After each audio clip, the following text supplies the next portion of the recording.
Good morning everyone. Hindi ज्ञान सागर channel में आप सभी का बहुत बहुत स्वागत है। आज की वीडियो में मैं जिस टॉपिक को लेकर आई हूँ वह है क्लास 8th का 4th चैप्टर, जिसके नाम है, वो एक कविता है जिसका नाम है दीवानों की हस्ती, और इसके कवि का नाम है भगवती चरण वर्मा। अगर देखा जाए तो इसका संदर्भ अगर होता है तो वो होगा कि प्रस्तुत पंक्तियाँ, अगर हम इसका भावार्थ लिखेंगे तो प्रस्तुत पंक्तियाँ हमारी पाठ्य पुस्तक बसंत के पाठ नंबर दीवानों की हस्ती से ली गई हैं, जिसके रचयिता का नाम है भगवती चरण वर्मा। आइए इनकी पंक्तियों को हम पढ़ते हैं।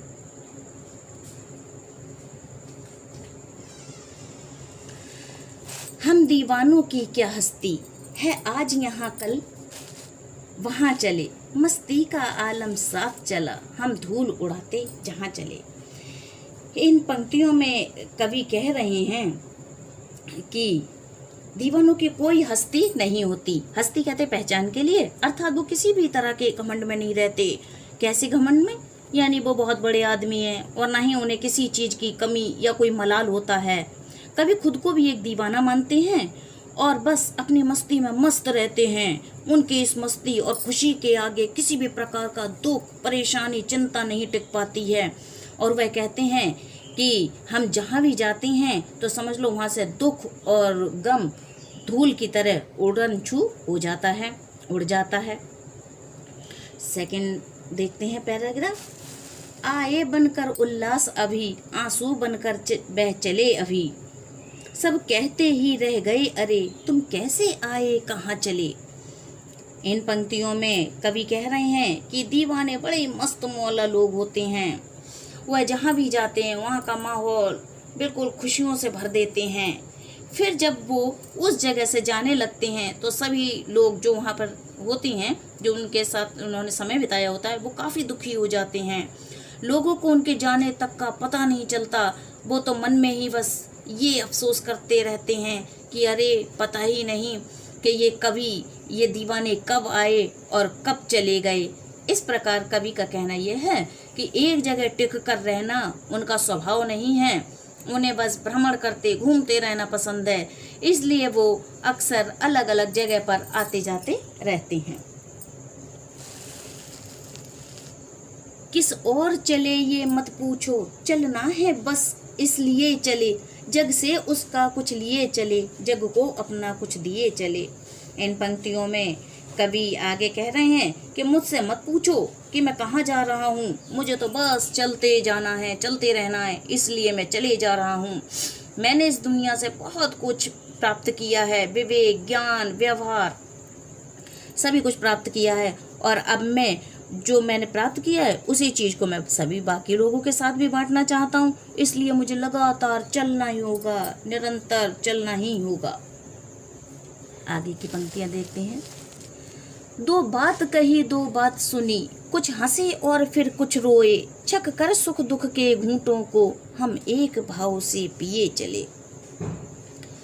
अब इन पंक्तियों में भगवती चरण वर्मा कह रहे हैं कि वो जब भी जहाँ भी जाते हैं लोगों से खूब घुलते मिलते हैं, उनके साथ में उनके सुख दुख सभी बांटते हैं।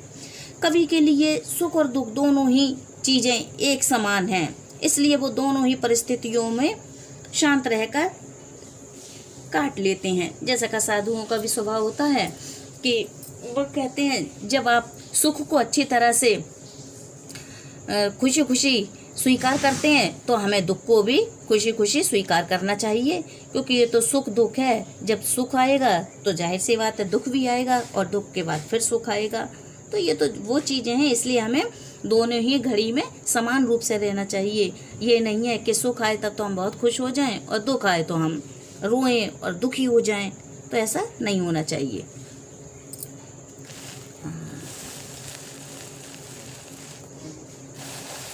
आइए अगली पंक्तियाँ पढ़ते हैं, बढ़ते हैं अगली पंक्तियों की ओर।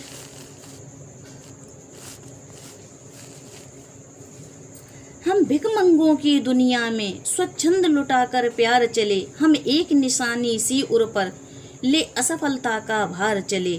और कहते हैं हृदय के लिए निशानी, कोई निशानी दीवानों के इस हस्ती कविता में कवि आगे कहते हैं कि दुनिया बड़ी ही स्वार्थी है। लोग स्वार्थ में इतने अंधे हैं कि बस भिखारियों की तरह कुछ न कुछ मांगते ही रहते हैं। मगर कवि का कहना है कि मैं स्वार्थी नहीं हूँ, इसलिए मैंने दुनिया पर बिना किसी शर्त के अपना अनमोल प्यार लुटाया है। मैंने कुछ पाने की भावना से नहीं। लोगों को प्यार बांटने का खूबसूरत एहसास हमेशा कवि के दिल में रहता है। कवि कहते हैं कि मैंने जीवन में काफ़ी बार असफलता और हार का स्वाद भी चखा है, लेकिन इसका बोझ उन्होंने कभी दूसरे व्यक्ति पर नहीं डाला। इस तरह कवि ने स्वार्थी दुनिया को भरपूर प्यार दिया और अपनी जो नाकामयाबी है उसका भार हमेशा स्वयं उठाया है। ये नहीं है कि अपनी असफलता के लिए किसी और के लिए कहें कि उसकी वजह से मैं सफल रहा, लेकिन ऐसा नहीं है। और सफल हुए तो उसका भी क्रेडिट खुद लिया, और असफल हुए हैं तो उसका भी भार उन्होंने स्वयं ही उठाया है। आइए अब अगली पंक्तियां देखते हैं। अब अपना और पराया क्या, अवसाद आबाद रहें रुकने वाले, हम स्वयं बंधे थे और स्वयं हम अपने बंधन तोड़ चले। इन अंतिम पंक्तियों में कवि कह रहे हैं कि अब उनके लिए दुनिया में कोई भी अपना या पराया नहीं है। बिल्कुल एक दार्शनिक की तरह बात कर रहे हैं। और उनका कहना है कि जो लोग एक मंजिल पाकर वहीं ठहर जाना चाहते हैं, उन्हें कवि ने सुखी और आबाद रहने का आशीर्वाद दिया है। मगर खुद कवि एक जगह बंध कर नहीं रहना चाहते, इसलिए उन्होंने संसार से अपने सारे बंधन तोड़ लिए हैं। अब वो अपने चुने हुए मार्ग पर आगे बढ़ते जा रहे हैं। वो इसी में खुश और संतुष्ट हैं। धन्यवाद।